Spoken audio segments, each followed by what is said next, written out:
साल 1983 ईस्वी में घने जंगलों के बीच बसे आदिवासी गांव की एक महिला सिंचाई विभाग में क्लर्क थी और उनके पति प्राइवेट बैंक में जॉब करते थे। दोनों की नौकरी अलग अलग राज्यों में थी, इसलिए नौकरी के साथ साथ 3 साल की बेटी की देखभाल करना महिला के लिए काफ़ी मुश्किल काम था। एक रोज निमोनिया से बेटी की जान चली गई। ससुराल वालों ने महिला पर लगातार नौकरी छोड़ने का दबाव बना रहे थे।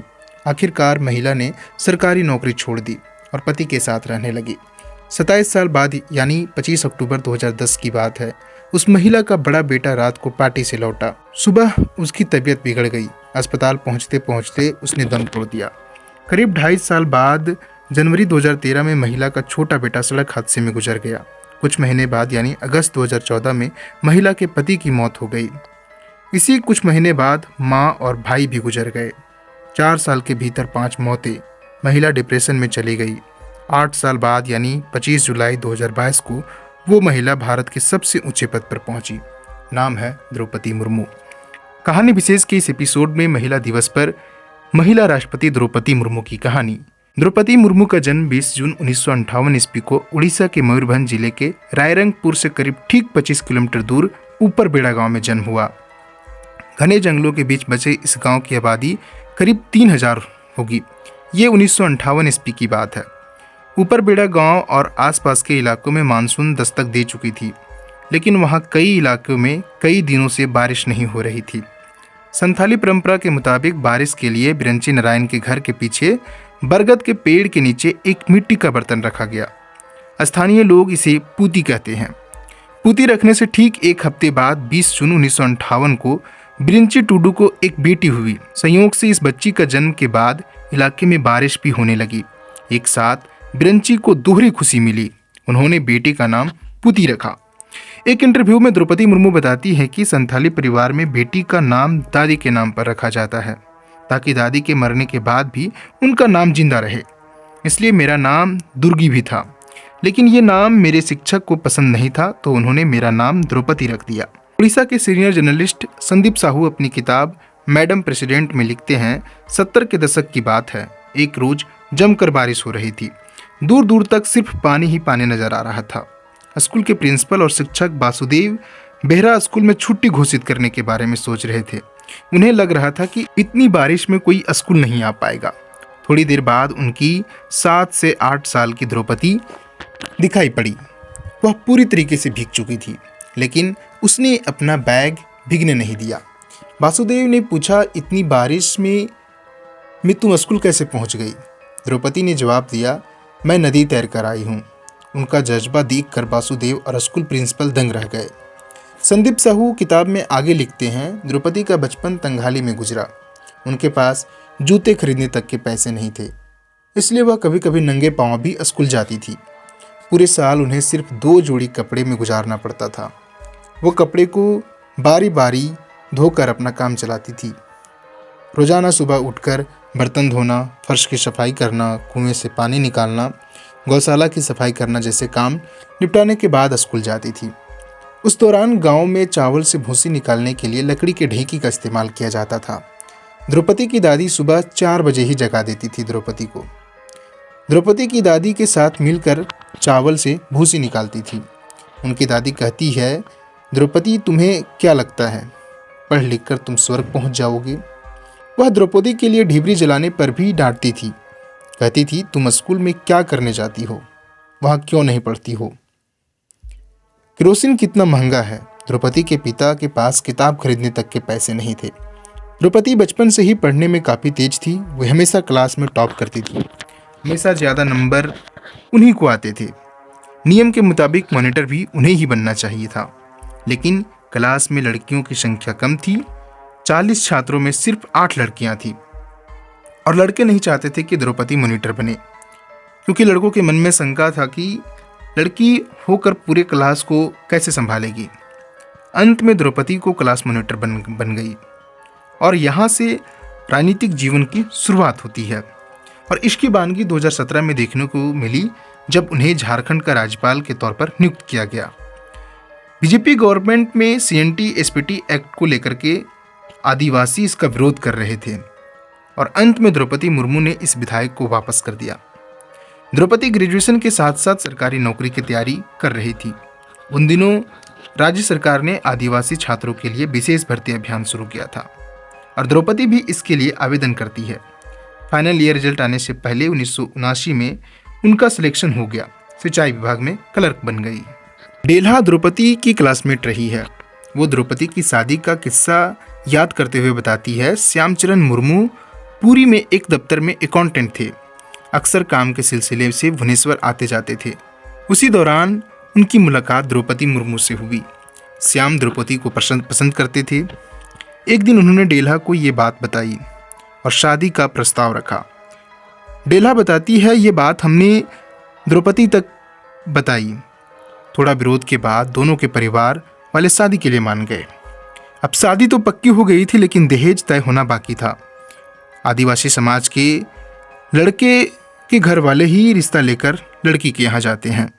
दहेज में तय हुआ एक गाय, बैल और 16 जोड़ी कपड़े।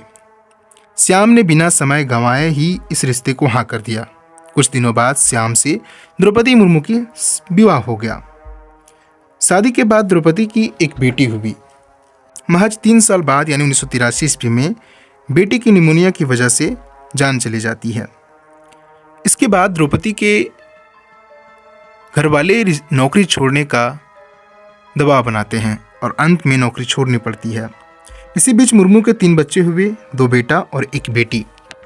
कुछ साल बाद वो रायरंगपुर लौट आई और धीरे धीरे बच्चे बड़े हुए, स्कूल जाने लगे। द्रौपदी के पास खाली वक्त रहने लगा। रायरंगपुर में रहते हुए उन्होंने 10 साल हो गए। ये बात 1994 की है। द्रौपदी को Aurobindo integral education and research centre से पढ़ाने का मौका मिला और पढ़ाने के लिए तैयार हो गई, लेकिन वेतन लेने से उन्होंने मना कर दिया। 93 ईस्वी में रायरंगपुर में पार्षद का चुनाव होना था और बीजेपी उस वक्त उड़ीसा में अपनी पहचान नहीं बना पाई थी।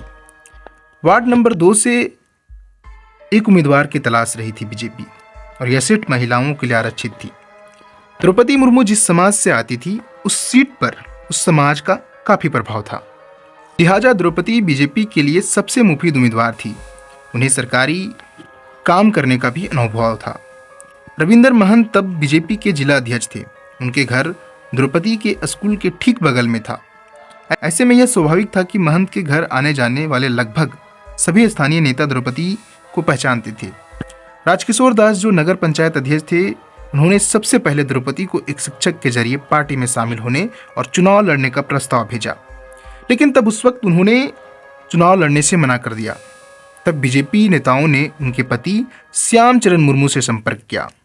श्याम बैंक मैनेजर थे। श्याम ने कहा कि यह राजनीतिक हमारे लिए नहीं है, हम छोटे लोगों के लिए नहीं है और ये औरत के लिए तो बिल्कुल भी ठीक नहीं है।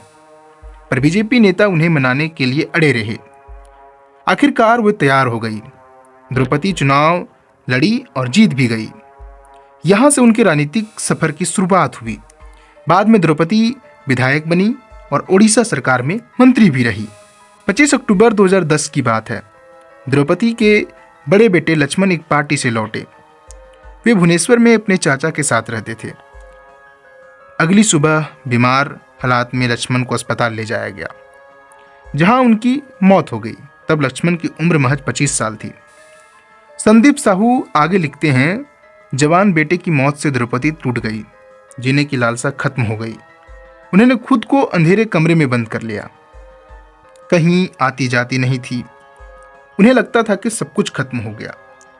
बाद में वे प्रजापति ब्रह्मा कुमारी ईश्वरीय विश्वविद्यालय से जुड़ी।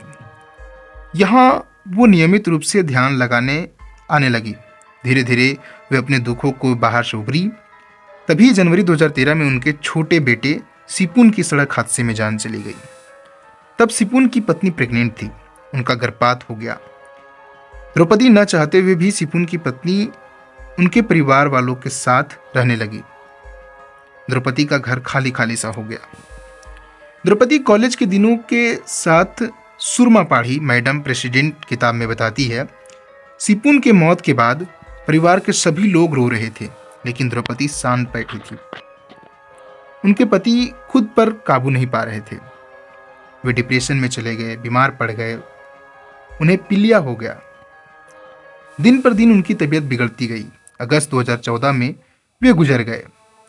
संदीप साहू इस किताब में आगे लिखते हैं कि पति की मौत से कुछ महीने पहले द्रौपदी ने रायरंगपुर से बीजेपी की सीट पर विधानसभा चुनाव लड़ा। हालांकि वो हार गई। हार के बाद उन्हें जिला अध्यक्ष बना दिया गया। लगातार एक के बाद एक हादसे से गुजर रही द्रौपदी के पास एक दिन गृह मंत्रालय से फोन आया और उन्हें बायोडाटा भेजने के लिए कहा गया। उस अधिकारी ने वजह नहीं बताई, लेकिन द्रौपदी ने अनुमान लगा लिया था कि उन्हें निगम अध्यक्ष बनाया जा सकता है। आम लोग भी ऐसा सोच रहे थे। कुछ लोग यह भी कह रहे थे कि द्रौपदी को राष्ट्रीय अनुसूचित जनजाति आयोग का सदस्य बनाया जा रहा है। इसी बीच आईबी यानी इंटेलिजेंस ब्यूरो के अधिकारियों ने उनसे कांटेक्ट किया। उन लोगों ने यह जांचा कि किसी थाने में द्रौपदी के खिलाफ कोई केस तो नहीं है। आईबी के अफसरों ने द्रौपदी से कहा कि जल्द बड़ी खुशखबरी मिलने वाली है। इसके बाद द्रौपदी को खबर मिली कि उन्हें झारखंड का राज्यपाल बनाया जा रहा है। वे झारखंड की पहली महिला राज्यपाल बनी और पहली राज्यपाल जिसने 5 साल का कार्यकाल पूरा किया। राज्यपाल रहते हुए साल 2016 में उन्होंने अपने ससुराल गांव पहाड़पुर में 6ठी और 10वीं कक्षा तक के छात्रों के लिए स्कूल खोला। इस स्कूल का नाम पति और दोनों बेटे के याद में रखा गया, Shyam Laxman Sipun memorial school. School के लिए उन्होंने 3.2 एकड़ जमीन दान कर दी थी। झारखंड के राज्यपाल का कार्यकाल पूरा करने के बाद जुलाई 2021 में द्रौपदी अपने शहर रायरंगपुर लौट आई और वे अपने छोटे भाई तारा निशेन और भाभी सुक्री के साथ रहने लगी। 21 जून 2022 की बात है। द्रौपदी मुर्मू के निजी सहायक रहे विकास महंत बताते हैं, रात करीब 8:30 बज रहे थे। मैं अपनी मेडिकल दुकान पर था, तभी एक फ़ोन आया, द्रौपदी जी से बात कराइए, प्रधानमंत्री जी उनसे बात करना चाहते हैं, मुझसे 5 मिनट दीजिए। मैं फटाफट उनके घर पहुंचता हूं। एक हाथ से कान पर फोन लगाए मैंने उस व्यक्ति को जवाब दिया। बाइक स्टार्ट करके द्रौपदी के घर के लिए रवाना हो गया, जो वहां से करीब 1 किलोमीटर दूरी पर था। मैं द्रौपदी जी के घर के बरामदे तक पहुंचा था और फोन की घंटी दोबारा बजी। जल्द बात करवाइए, प्रधानमंत्री जी लाइन पर हैं। मैंने कहा, हाँ सर मैं पहुंच गया हूं, बस 2 मिनट दीजिए। हमेशा की तरह द्रौपदी जी रात का खाना खाकर सोने की तैयारी कर रही थी। मैंने उन्हें फ़ोन देते हुए कहा कि प्रधानमंत्री जी आपसे बात करना चाहते हैं। फ़ोन रखने के बाद द्रौपदी जी ने कहा कि वो इतिहास बन गया। उन्होंने कहा, मुझे एनडीए की तरफ से राष्ट्रपति का उम्मीदवार बनाया जा रहा है। दरअसल उस रोज़ द्रौपदी मुर्मू के घर बिजली चली गई थी और पीएमओ का फ़ोन उन्हें नहीं लगा। इसके बाद उनके निजी सहायक रहे विकास को फ़ोन आया। राष्ट्रपति बनने के बाद इंटरव्यू में द्रौपदी मुर्मू इस किस्से का जिक्र करते हुए बताया कि प्रधानमंत्री की बात सुनकर मेरे हाथ पैर सुन रह गए, समझ में नहीं आ रहा था कि क्या जवाब दूं। और 25 जुलाई 2022 को राष्ट्रपति द्रौपदी मुर्मू सेंट्रल हॉल में शपथ ग्रहण समारोह में शामिल हुई। ये कहानी है वर्तमान राष्ट्रपति द्रौपदी मुर्मू की। बाकी ऐसे ही कहानी के लिए इस चैनल को सब्सक्राइब करें। मिलते हैं नेक्स्ट वीडियो में।